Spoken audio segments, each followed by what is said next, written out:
Hello everyone, welcome to biology class, and today we will talk about transportation process and osmosis, osmotic pressure, etc. etc. ठीक है.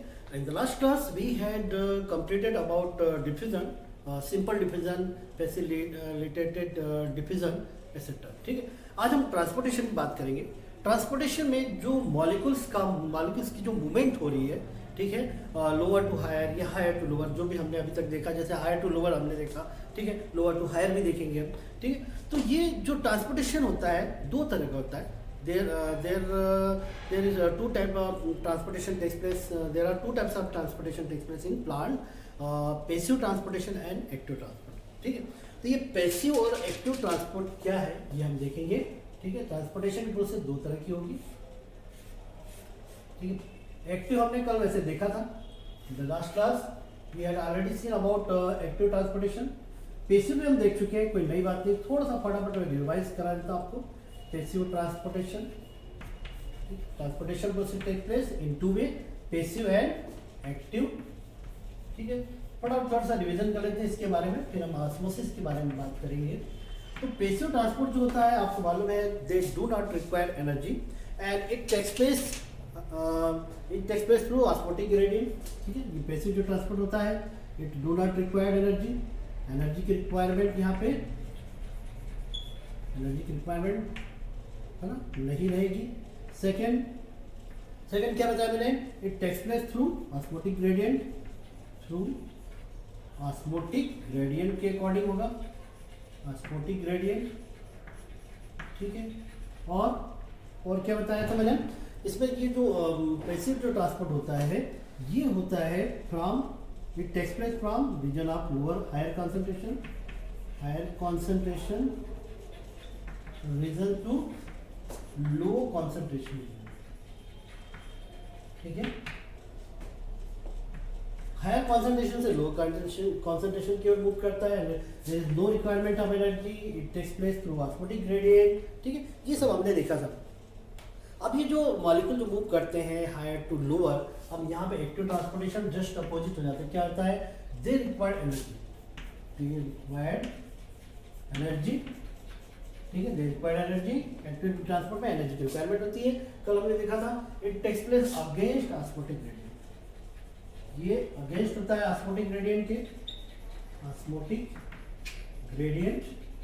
के against होता है. ये higher concentration region से lower concentration region की movement होती है. यहाँ पे लोअर टू हायर मूवमेंट होती है. ठीक. अभी जो पैसिव ट्रांसपोर्ट होते हैं इसको भी हम दो तरह से देख रहे हैं, अभी तक देखते आ रहे हैं. एक तो हमने डिफ्यूजन देख लिया है, ऑस्मोसिस आगे हम देख रहे हैं. ठीक है. It takes place type 2 process. एक होता है डिफ्यूजन, एक डिफ्यूजन के थ्रू होता है और एक होता है ऑस्मोसिस के. ठीक है. किसके थ्रू होता है, डिफ्यूजन के थ्रू और एक ऑस्मोसिस थ्रू. डिफ्यूजन आपने देख लिया बहुत अच्छे से. ठीक है. Movement of molecule from region of higher concentration to region of lower concentration. ठीक है. और पैसिव ट्रांसपोर्ट में हमने ये भी पढ़ा है कि दे डू नॉट रिक्वायर एनर्जी, यहाँ पे एनर्जी की रिक्वायरमेंट नहीं होती है. अब ऑस्मोसिस और डिफ्यूजन भी हमने दो तरह का देखा. एक हमने देखा normal diffusion, simple diffusion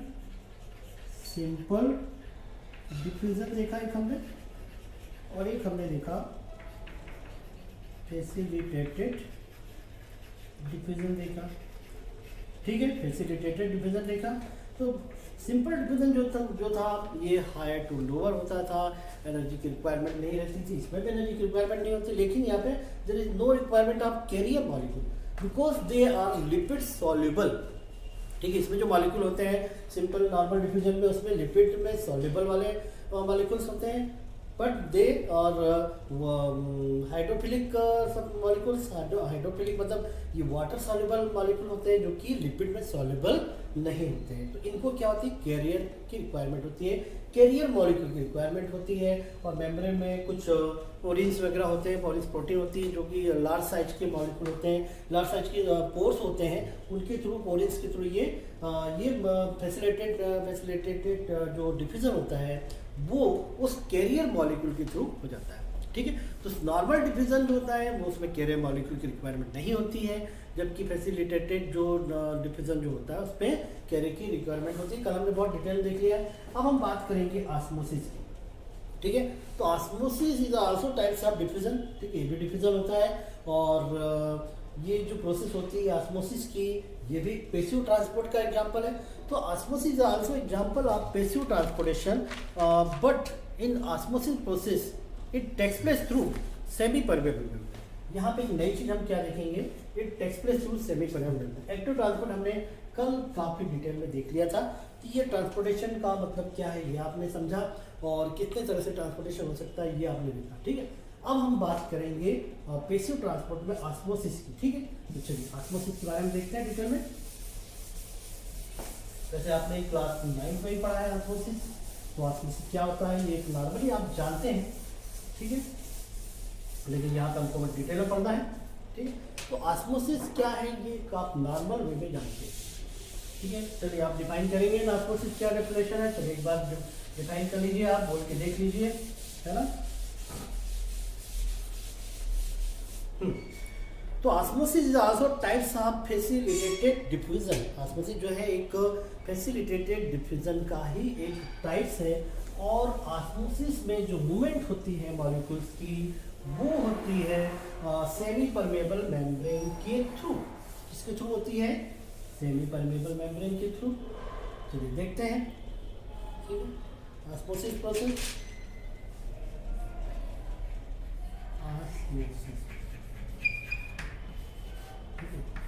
osmosis process क्या है? It is the types of facilitated diffusion. क्या बताएंगे आप? It is type of facilitated diffusion, ठीक है। और ये कैसा ट्रांसपोर्टेशन होता है? ये पैसिव ट्रांसपोर्ट होता है। ये भी कैसा ट्रांसपोर्ट है? पैसिव ट्रांसपोर्ट होता है, ठीक है। ये क्या होता है? पैसिव ट्रांसपोर्ट होता है। और ये जो ऑस्मोसिस की यदि हम डेफिनेशन देखें तो अक्सर ऑस्मोसिस की डेफिनेशन में कंफ्यूजन रहता है। अलग अलग बुक में अलग अलग डेफिनेशन दी हुई रहती है। कहीं पे लोअर टू हायर बताया हुआ रहता है मॉलिक्यूल की मूवमेंट, और कहीं पे लोअर हायर टू लोअर बताया हुआ है, ठीक है। तो ऑस्मोसिस को हम समझने के पहले हम कॉन्सेंट्रेशन के बारे में पढ़ेंगे, ठीक है। ऑस्मोसिस को समझने पहले हम किसके बारे में बात करेंगे? कॉन्सेंट्रेशन क्या होता है, कॉन्सेंट्रेशन या सांद्रता जिसको बोलते हैं, है ना, इसका मतलब क्या होता है, ठीक है। Per unit volume of solute dissolve in per unit volume of solvent molecule, ठीक है, इन अ सॉल्यूशन। मतलब किसी सॉल्यूशन में जितना सॉल्यूट का अमाउंट डिसॉल्व है, ठीक है, वो उसका क्या कहलाएगा? उसकी वो कॉन्सेंट्रेशन कहलाएगी, उसकी सांद्रता कहलाएगी। सपोज मेरे पास एक बीकर है या एक ग्लास है, ठीक है, इसमें मैंने पानी लिया, ठीक है, ये मेरे पास दूसरा बीकर है या ग्लास है, कुछ भी ले सकते हैं आप, ठीक है। इसमें मैंने पानी लिया, ठीक है, इसमें मैंने आधा ग्लास पानी लिया या आधा ग्लास बीकर में या ग्लास में मैंने ले लिया, ठीक है। अब इसमें पानी को लिया, उसके बाद हमने क्या किया? इसमें मैं चीनी ऐड करूँगा, शुगर ऐड कर रहा हूँ, ठीक है, इसमें वेट किया और इसमें वेट किया। सपोज इसमें मैंने 10 ग्राम, ठीक है, शुगर लिया, ठीक है, या 20 ग्राम शुगर ले लिया इसमें, ठीक है, या ऐसे आपको समझ नहीं आ रहा है तो आप ये समझ लें मैंने इसमें 5 चम्मच शक्कर डाली, ठीक है, 5 टीस्पून इसमें मैंने शुगर ली, और इसमें मैंने सिर्फ 1 टीस्पून शुगर ली, ठीक है। एक में मैंने 1 चम्मच शक्कर डाली और एक में मैंने 5 चम्मच शक्कर डाल दी। अब क्या होगा कि अब क्या करते हैं कि हम इसमें कॉन्सेंट्रेशन की बात करेंगे तो कॉन्सेंट्रेशन किसका ज़्यादा होगा, किसकी सांद्रता ज़्यादा होगी, ठीक है। 5 चम्मच वाली शक्कर की ज़्यादा सांद्रता होगी या 1 चम्मच शक्कर वाली बीकर की सांद्रता ज़्यादा होगी। तो आप जैसे शरबत बनाते हैं, गर्मी के समय आप शरबत बनाते हैं, ठीक है। अब घर में आने वाले हैं, शरबत बनाएंगे, हमको यदि और कहीं कुछ व्यवस्था नहीं रहती तो हम क्या करते हैं? घर में ही नींबू पानी लेते हैं, उसमें 2-3 चम्मच शक्कर मिलाते हैं और शरबत बना के पी जाते हैं, ठीक है। तो नॉर्मली हम ऐसा करते हैं। अब ये जो सॉल्यूशन हमारा जो तैयार हुआ है, इसमें जो हमने चीनी मिलाई है या जो शुगर जो मिलाया है, शक्कर जो मिलाई है, वो शक्कर या चीनी जो थी वो क्या हो रही है, यहाँ पे सॉल्यूट का काम कर रही है ना। आपने सॉल्यूशन चैप्टर अभी नहीं पढ़ा, 12th में पढ़ाएंगे। तो एक चैप्टर है केमिस्ट्री में सॉल्यूशन, जिसमें आपको मालूम होगा solution is a combination of two substances. एक होता है सॉल्यूट, एक क्या होता है सॉल्यूट, तो दूसरा क्या होता है सॉल्वेंट। ठीक है, क्या होता है सॉल्यूट और दूसरा क्या सॉल्वेंट।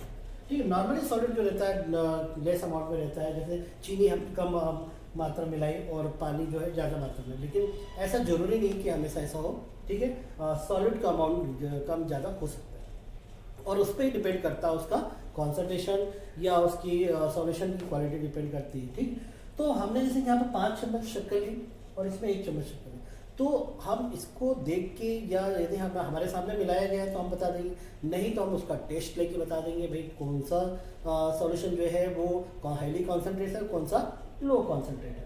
ठीक है, अब क्या होगा कि जैसे आपने सपोज इसमें ये सब मिला दिया, सॉल्यूशन तैयार हो गया। अब सॉल्यूट जिसमें ज़्यादा है, मतलब शक्कर जिसमें ज़्यादा है, वो क्या होगी अकॉर्डिंग टू डेफिनेशन।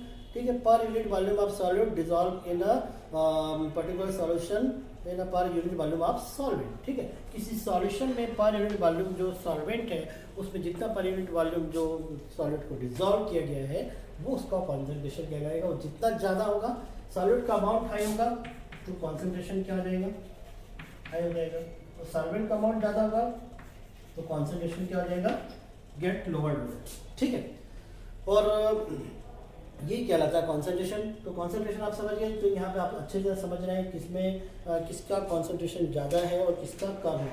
इसमें मैंने चीनी ज़्यादा मिलाई, इसका कॉन्सेंट्रेशन कम ज़्यादा है और इसका कम। ठीक है, अब क्या होगा कि यदि मुझे दोनों का कॉन्सेंट्रेशन को इक्विलिब्रियम स्टेट में लाना है, साम्य अवस्था में लाना है ना, दोनों का कॉन्सेंट्रेशन मेंटेन करना है, मैनेज करना है, इक्वल करना है, तो क्या करूँगा मैं, ये जहाँ पे शक्कर ज़्यादा है जिस सॉल्यूशन में ना, उसमें मैं पानी मिला दूंगा जिसमें पानी ज़्यादा है ना।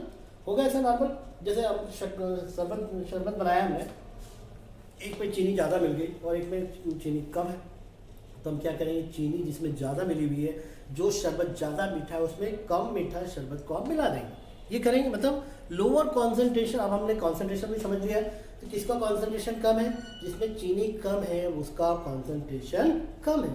ठीक है, तो लोअर कॉन्सेंट्रेशन वाले सॉल्यूशन को मैंने हायर कॉन्सेंट्रेशन वाले सॉल्यूशन में मिक्स कर दिया। ठीक है, होगा कि भाई होता है ऐसे कई बार हम शरबत बनाते हैं, एक में 2 गिलास हमने बनाया, सपोज एक हमने पहले बनाया फिर एक और बनाया, उस एक ज़्यादा मीठा है एक कम मीठा है, तो हम कम मीठे वाले सॉल्यूशन को ज़्यादा मीठे वाले सॉल्यूशन मिला देंगे कब, और दोनों कॉन्सेंट्रेशन क्या कर लेंगे, इक्वल कर लेंगे। ठीक है, तो ऑस्मोसिस की जो प्रोसेस रहती है वो यहाँ पे एक डेफिनेशन यहाँ पे निकल रही है कि movement of molecule from region of lower concentration to higher concentration. अब चूंकि ये सेल में होती है, तो सेल में एक सेमी परमेएबल मेम्ब्रेन होती है, SPM, सेमी परमेएबल मेम्ब्रेन होती है, जिसके थ्रू ये पूरी प्रोसेस होगी। ये प्रोसेस जो होगी, मैं इसको इसमें मिला रहा हूँ, यदि ये सॉल्यूशन ऑस्मोसिस प्रोसेस हो रही है तो वो किसके थ्रू होगी, सेमी परमेएबल मेम्ब्रेन के थ्रू होगी। सेमी परमेएबल मेम्ब्रेन के बारे में हम डिस्कशन कर चुके हैं, आपको मालूम होगा what is semi permeable membrane. Semi मतलब होता है हाफ, परमेएबल मतलब पारगम्यता, मतलब उसकी परमेबिलिटी। ठीक है, तो किसी भी जैसे सॉल्यूशन 2 सब्सटेंस है, सॉल्यूट और सॉल्वेंट, तो सॉल्वेंट मॉलिक्यूल की मूवमेंट होगी उस मेम्ब्रेन के थ्रू। ठीक है, movement of solvent molecule through semi permeable membrane. ठीक है, तो मतलब ये जो मॉलिक्यूल होगी, कोई भी सॉल्यूशन में जो सॉल्वेंट मॉलिक्यूल है वो इस मेम्ब्रेन के थ्रू क्या हो जाएंगे, परमेएबल हो जाएंगे, तो उसको क्या कहेंगे, उस मेम्ब्रेन को सेमी परमेएबल मेम्ब्रेन कहेंगे। Those membrane which allow only solvent molecule pass through it, those membrane which allow solvent molecule pass through it is called semi-permeable membrane. So how can we define the osmosis process? Osmosis process is a types of passive transport in which movement of molecule takes place from region of lower concentration to higher concentration across the semi-permeable membrane. ठीक है, किस तरह define करेंगे हम इसको,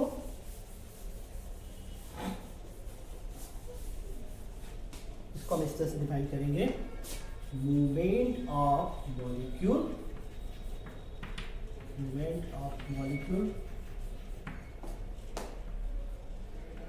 from region of lower concentration to higher concentration across the semi-permeable membrane is called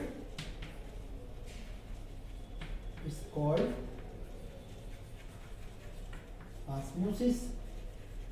ठीक है, ये osmosis are types of passive transport in which movement of molecules takes place from region of lower concentration to region of higher concentration across the semi-permeable membrane. इस तरह से define कर सकते हैं. अब कई बार क्या रहता है, कहीं कहीं बुक में हायर टू लोअर लिखा रहता है. अब वो हायर टू लोअर क्या लिखा रहता है उस पर डिपेंड करता है. ठीक है, इसको हम इस तरह से लिख सकते हैं, मूवमेंट ऑफ वाटर मॉलिक्यूल या movement of molecule from region of higher water concentration to region of lower water concentration. इसको इस तरह से डिफाइन कर सकते हैं. Osmosis is a process in which movement of molecule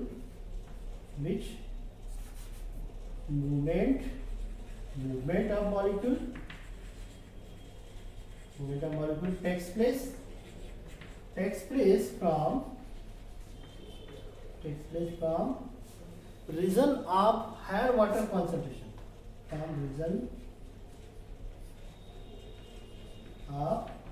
higher water concentration, higher water concentration to lower water concentration. अब इसको आप बहुत अच्छे समझना, आपको रटना नहीं है. ठीक है, आपको रटना नहीं है ना. अब जैसे यहाँ पर हमने बताया movement of molecule takes place from region of lower concentration to higher concentration across the semi permeable. ठीक है, ये हमने बताया, उसमें हमने मूवमेंट कराना मॉलिक्यूल की लोअर टू हायर कॉन्सेंट्रेशन को. और यहाँ पर हमने क्या किया, osmosis is the process in which movement of molecule takes place from region of higher water concentration to lower concentration. देखिए ये यहाँ पे पॉइंट है, आपको ध्यान देना है. कहाँ पे, from region of higher water concentration to lower water concentration. मतलब आप देखिए, हम इस मान लो सपोज ये ए है, बीकर ये बी है. यहाँ पे हमने देखा कि बी से बी को हमने ए की तरफ मूवमेंट कराई सॉल्यूशन की. ठीक है, अब यहाँ पे आप देखिए वाटर का कॉन्सेंट्रेशन किधर ज़्यादा है, जिसमें चीनी कम है. जिसका कॉन्सेंट्रेशन कम है उसका वाटर का कॉन्सेंट्रेशन क्या होगा, ज़्यादा होगा. और जिसमें चीनी ज़्यादा है उसमें वाटर का कॉन्सेंट्रेशन लो होगा. तो यहाँ पर मूवमेंट कहाँ से कहाँ हो रही है, higher water concentration level to lower water concentration. किसका वाटर का कॉन्सेंट्रेशन ज़्यादा है, इस बीकर में, जिसमें कॉन्सेंट्रेशन किसका सॉलिड का कम है, उसमें सॉल्वेंट का कॉन्सेंट्रेशन ज़्यादा होगा. मतलब वाटर क्या है, water is act as solvent molecule. तो सॉल्वेंट मतलब वाटर का कॉन्सेंट्रेशन यहाँ पे ज़्यादा है. मतलब क्या हुआ, हायर वाटर कॉन्सेंट्रेशन लेवल से लोअर वाटर कॉन्सेंट्रेशन लेवल की ओर क्या हो रहा है, ये प्रोसेस हो रही है. जिसे हम क्या कहेंगे, ऑस्मोसिस कहेंगे. ठीक है, तो समझ में आ गया. ये दो डेफिनेशन आपके पास, ये एनसीईआरटी बुक में है आपकी, और ये नॉर्मल जो डेफिनेशन होती है. तो नॉर्मली आप याद रखिए कि मॉलिक्यूल की जो मूवमेंट होती है ऑस्मोसिस में, वो लोअर टू हायर होती है और सेमी परमेबल मेम्ब्रेन के थ्रू होती है. लेकिन यदि आप वाटर बता रहे हैं, वाटर का कॉन्सेंट्रेशन से यदि डिफाइन कर रहे हैं, ठीक है, वाटर के रिस्पेक्ट आप डिफाइन कर रहे हैं, तो higher water concentration level to lower water concentration level या बताएं. क्योंकि जिसका हायर वाटर कॉन्सेंट्रेशन है वो क्या है, वो डाइल्यूट है या लो कॉन्सेंट्रेट वाला सॉल्यूशन. ठीक है, ये तो हो गई डेफिनेशन की बात. ऑस्मोसिस की डेफिनेशन हमने डिफाइन कर ली. अब एक एक्सपेरिमेंट आप छोटी क्लास से पढ़ते आ रहे हैं. कौन सा डेफिनेशन देखते आ रहे हैं भाई छोटी क्लास से आप, एक पोटैटो ऑस्मोस्कोप का एक डेफिनेशन आप देखते सॉरी एग्जांपल देखते आ रहे हैं. सपोज ये हमारे पास बीकर है, ठीक है, और इसके एग्जांपल को समझने के लिए, है ना, ये एक बीकर है, इसमें हमने एक पोटैटो लिया, पोटैटो को पील कर दिया, और पोटैटो को पील करने के बाद, अच्छा इसमें क्या लिया हमने, इस बीकर में वाटर, इसमें हमने वाटर लिया हुआ है, और एक पोटैटो को हमने पील करके रख दिया है भाई. ठीक है, तो पोटैटो पील करके उसमें क्या कर दिया हमने, यू शेप उसको कट कर दिया है. यू शेप कट करके हमने इसको रख दिया. ठीक है, अब इसमें हम क्या फिल करेंगे, इसमें हम फिल करेंगे highly concentrated solution, sugar solution हमने इसमें भर दिया, ठीक है। इसमें क्या फिल कर दिया हमने, शुगर सॉल्यूशन फिल कर दिया, सपोज यहाँ तक हमने फिल किया, और ये इसमें हमने पेन लगा दी यहाँ पे आइडेंटिफिकेशन के लिए। यहाँ पे हम इसको स्टैंड के लिए या तो एक स्टैंड इस तरह से ले लेते हैं, ठीक है, या इस तरह से दोनों तरफ टच करके स्टैंड कुछ भी कैसे भी लगा सकते हैं। अब हम इसको कुछ टाइम के लिए छोड़ देंगे, ठीक। तो क्या होगा, तो इसमें क्या देखते हैं आप कि ये चूंकि क्या है, वाटर है, इधर क्या वाटर है, और ये क्या है, शुगर सॉल्यूशन है, ठीक है। शुगर सॉल्यूशन है और ये वाटर है, तो यहाँ पे वाटर की मूवमेंट, H2 मॉलिक्यूल की जो मूवमेंट है ये कहाँ हो जाएगी, इस हायर कॉन्सेंट्रेशन लेवल की ओर हो जाएगी। मतलब हायर वाटर कॉन्सेंट्रेशन से लोअर वाटर कॉन्सेंट्रेशन की ओर हो रहा है, या movement of molecule takes place from region of lower concentration to higher concentration, ठीक है। बिल्कुल कंफ्यूज मत होइएगा, यदि हम हायर बता रहे हैं तो मतलब हायर वाटर कॉन्सेंट्रेशन बता रहे हैं, और यदि लोअर बता रहे हैं तो सिर्फ लोअर, सिंपल लोअर कॉन्सेंट्रेशन बोलेंगे, है ना, ठीक है। तो यहाँ पे हम वाटर मॉलिक्यूल क्योंकि इसका कॉन्सेंट्रेशन कम है, यहाँ पे शुगर सॉल्यूशन का कॉन्सेंट्रेशन हायर है, ये मूवमेंट हो जाएगी यहाँ पे, ठीक है, लोअर टू हायर, और इसका जो लेवल है वो इंक्रीज हो जाएगा, जो क्या बताएगा, किस प्रोसेस को इंडिकेट करेगा, ऑस्मोसिस की प्रोसेस हो रही है, कहाँ से कहाँ, from where to where, from region of lower concentration to higher concentration. तो ये पोटैटो ऑस्मोस्कोप जो है इसका एग्जाम्पल है, पोटैटो ऑस्मोस्कोप, ठीक है। अच्छा, यहाँ पे आपने एक चीज़ और जानना है, एक तो सॉल्यूशन के कॉन्सेंट्रेशन बेसिस पे उनके कुछ टाइप्स भी बताना है आपको, जैसे आइसोटोनिक सॉल्यूशन, हाइपोटोनिक सॉल्यूशन और हाइपरटोनिक सॉल्यूशन। ये 3 तरह के सॉल्यूशन होते हैं भाई, ये याद रखना आपको, है ना। हाइपोटोनिक, एक होता है हाइपोटोनिक, एक होता है हाइपरटोनिक, और एक होता है आइसोटोनिक सॉल्यूशन। ये भी आपको याद रखना है। हाइपो मतलब लेस होता है, हाइपर मतलब हायर होता है, और टोनिक बना है टोनस से, मतलब उसका कॉन्सेंट्रेशन, और आइसो मतलब होता है सेम।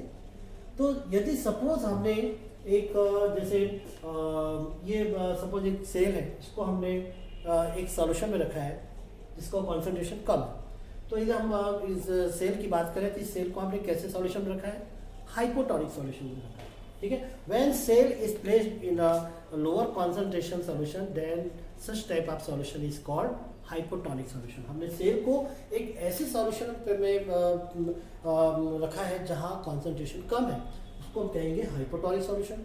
और हाइपर मतलब हाई होता है, ज़्यादा होता है, तो जिसका कॉन्सेंट्रेशन ज़्यादा होता है, हायर होता है, उसको हम कहते हैं हाइपरटोनिक सॉल्यूशन। एक होता है आइसोटोनिक सॉल्यूशन, जब दोनों तरफ का सॉल्यूशन, मतलब यहाँ का सॉल्यूशन का कॉन्सेंट्रेशन और सेल के बाहर का कॉन्सेंट्रेशन, जिस सॉल्यूशन हमने रखा है, दोनों का कॉन्सेंट्रेशन इक्वल होगा, उसे हम कहेंगे आइसोटोनिक सॉल्यूशन। तो यहाँ पे वाटर का कॉन्सेंट्रेशन भी एक कैसा सॉल्यूशन हो जाएगा, हाइपोटोनिक सॉल्यूशन हो जाएगा, और ये शुगर सॉल्यूशन कैसा हो जाएगा, ये हाइपरटोनिक सॉल्यूशन हो जाएगा, ठीक है, समझ में आ गया।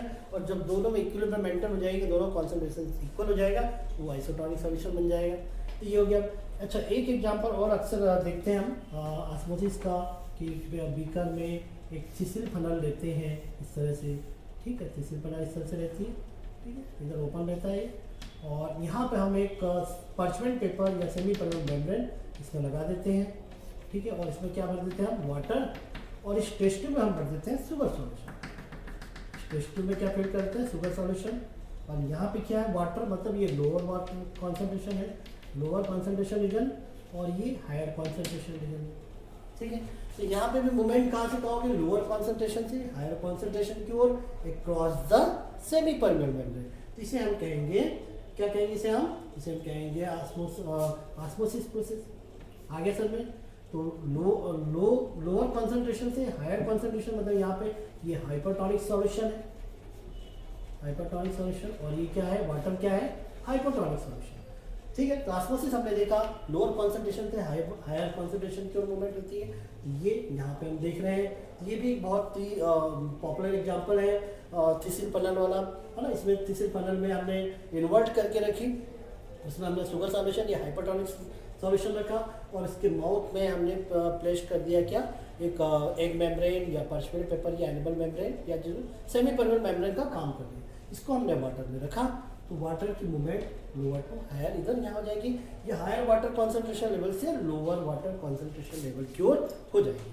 तो ये हो जाएगा ऑस्मोसिस। और ऑस्मोसिस के हमने डेफिनेशन देखी और ऑस्मोसिस में क्या होता है वो हमने देखा, कुछ एग्जांपल देखा, है ना। हमने ट्रांसपोर्टेशन के टाइप्स देखे, पैसिव और एक्टिव ट्रांसपोर्ट, है ना। और इसके पहले हमने डिफिजन देख लिया था, फैसिलिटेटेड डिफिजन देखा।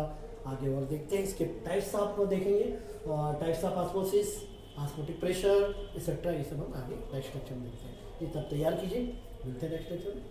Thank you.